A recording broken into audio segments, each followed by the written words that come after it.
Today I'm going to give you a tour of my castle in the sky.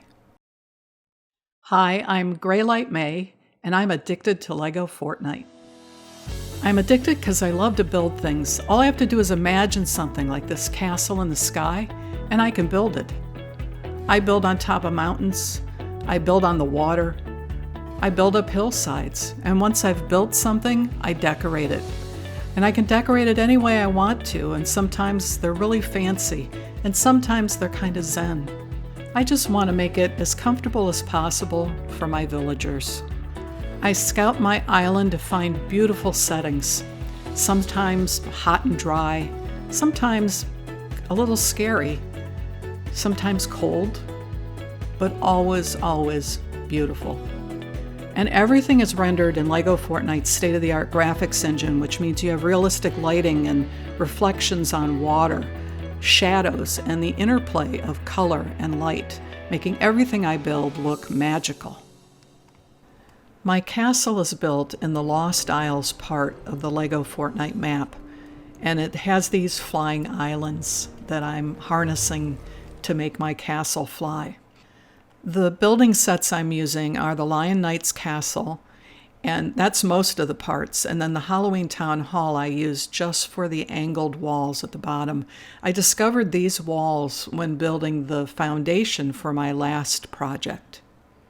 If you don't have the Knight's Castle, you can practically recreate everything here using Majestic Manor, which is a free set. You can see those slanted walls here on the left. They have very tall windows in them. Those are actually 2-story windows that come in the Halloween Town Hall. Those angled walls want to connect up to flat walls, and so the flat wall sides are just the castle set. Each of the 4 walls have a part towards the bottom that are actually built through the island. That's how it just floats there. By the way, there's a secret hidden at the heart of this castle that we're going to get to towards the end of the tour, so please stick around so you don't miss that. And I'm also going to be making tours of my other favorite builds, so if you're interested, please subscribe and turn on notifications so you're notified when those are posted. All of my projects are working villages, and the villagers are a very important part of the game for me. This particular village has the maximum number. It has 7 villagers, and they're all assigned their own equipment that they work, and they produce things for me. Mostly, though, they just entertain me. I just like having them around. This is the main building of the castle. You can see here on the right the formal dining area. We have a pretty basic kitchen here. We have this little hibachi style table, and for some reason they really prefer to sit there rather than at the big grand table. Here is a little music nook where you can play music and sit and chat.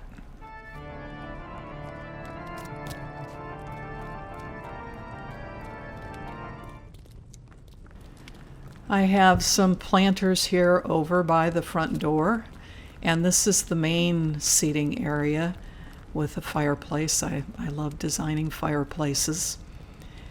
And I also always put a library in all of my builds. There's a few things that I always include, but they're always a little different.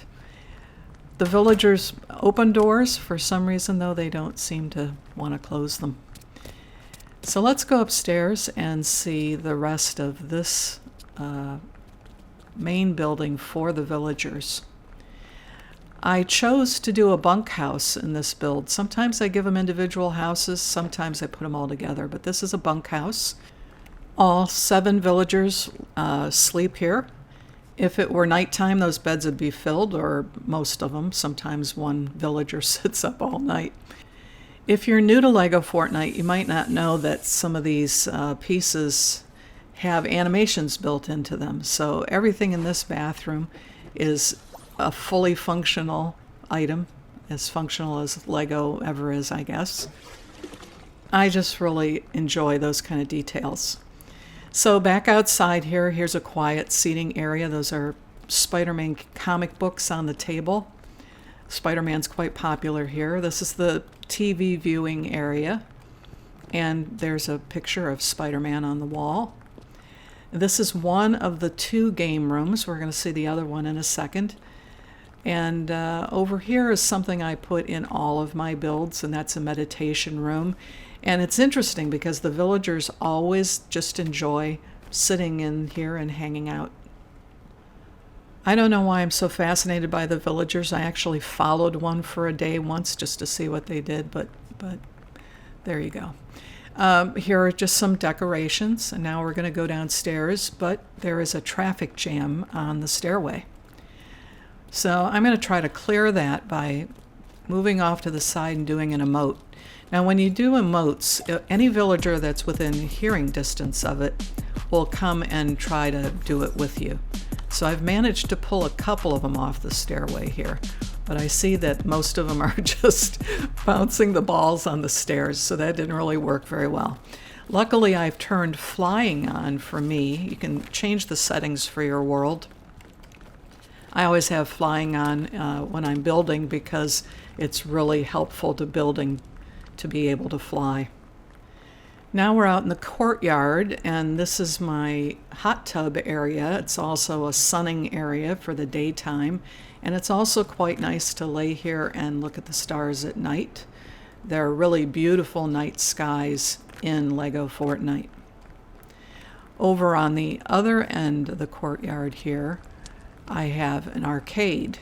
Now, this has a variety of different old school arcade games in it, but all given kind of a Lego Fortnite spin. So there's their version of skee ball and whack-a-mole, though I guess this must be whack-a-dinosaur, and a hoop game and a driving game. So that's where the villagers can entertain themselves when they're not working. The walls of the castle are all hollow. They have rooms in them. And this is where I've put all the workstations. So this is the grain mill. If it were daytime, there would be somebody there working that machine, but right now they're off, as we saw, just chatting and entertaining themselves. We just passed a refrigerator, and that's because we're going up into this tower that has the second game room in it. This is the pool room. It's got the pool table.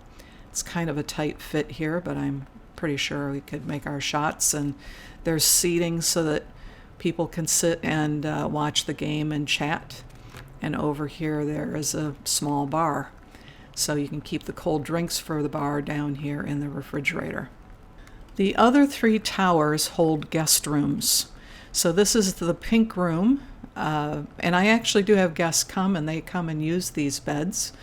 And so this is for anybody. It could be for kids, anybody that likes pink. And then there is the red bedroom, which has just a desk and a chair for sitting and reading and a small bed. All of these towers have vaulted ceilings with little chandeliers up inside of them. And then the final bedroom, or guest bedroom, is the blue room, and it's in this tower, and it has a desk and a bed and a place to sit and read and some shelves. So the views from all of these are quite lovely, and views are very important to me when I build something. Often my design and my decorating is very much driven by the views. So back down in the courtyard, this is nighttime again, up on top of the walls, you saw they were hollow underneath. It's also walkways on them and places to sit and look at the view. So let's fly off here a little bit and take a look at what the castle looks like at night. I find there are always clouds right around the towers. You see the big tower in the middle? That is that's my apartment. We're going to go there in a bit. But we're coming around to the back of the castle here, and you'll see a bump out in the middle of the wall, and that's where our transportation mode is. Set inside of that alcove is the bus station, and from here I can fast travel to any other bus station on the island. Another building in the courtyard is the workshop. And in the workshop, I have put the crafting table, which is a very important workstation. And if it were daytime, there would be somebody there working. But I also have a bunch of traditional tools spread around, and out here I even have an anvil so that you can do smithing for the castle. So now let's go check out the tower that has my apartment at the top. I have a little kitchenette here down at the bottom, so I have a refrigerator not too far away. I've put these balconies about halfway up on 3 of the 4 sides, and they're great places to sit and take in the view. One of the little tricks I've learned is that I always put my seats, if possible, close to a wall, because if you do that, when you turn your head, it forces you into first person, and you can look at things without having to look over the head of your character. So that's really helpful if you want to sit and look at the view. You can see the moon there going down. So let's continue on up to my apartment. It's kind of a plain place. I've got my guitar, I've got my knitting on the table, I have a little desk. Over here I have my telescope for looking at other islands and looking at the night sky. I have a complete wraparound balcony here, goes all the way around, and places to sit once again and just take in the view. Here once again in first person, and I can see the sun's coming up, so I need to head down to the secret area. But my husband, when I gave him a tour of this, he said, "What do you do if you have to go to the bathroom in the middle of the night?" And so I thought, well, that's a good question. So I put in this little bathroom just underneath my apartment. And it's a fully functional bathroom. And I think that was a good addition to the tower. So now let's go look at the hidden secret at the heart of the castle. So we're back in the courtyard. This is the back of the castle, and we have a stairway. This stairway takes us to a hidden garden. So this is what is inside the castle. This is what was on top of the island when I arrived, this large tree. And I could have chopped it down and it wouldn't have grown back, and I could have built a much smaller building, but I didn't want to do that. I wanted to preserve this as a garden for the castle. I've put a railing around that area there at the right because that's like a water geyser, and if you cross it, it'll eject you into the floor above you. So I try to protect myself and my visitors from that.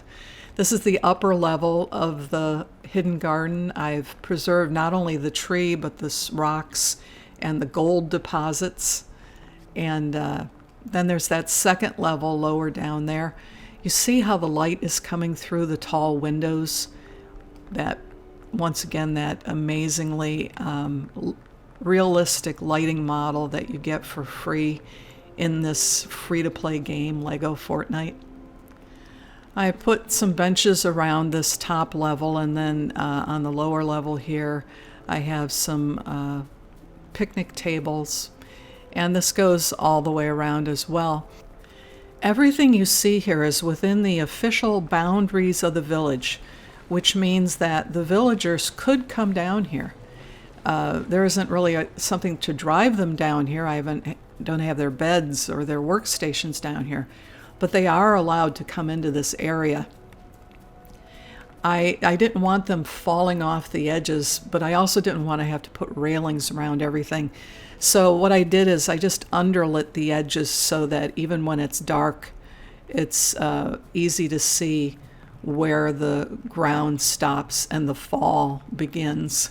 So it's all solid down there. There's a solid bottom. They're not going to fall off to their deaths, but they would get down there. They would not be able to get back up.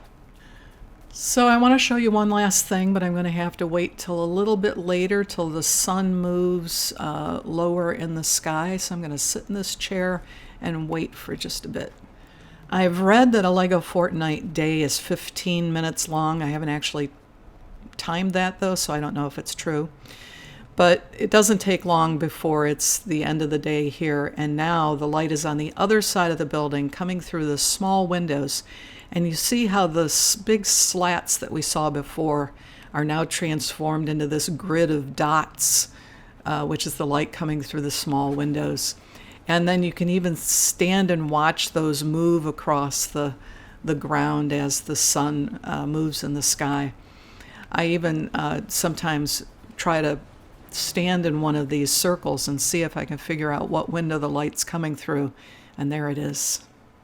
So there's my castle in the sky. I have a lot of other really interesting builds. I'm going to make video tours of each of those. If you're interested, please subscribe, turn on notifications so that you know when I post. And thank you for watching.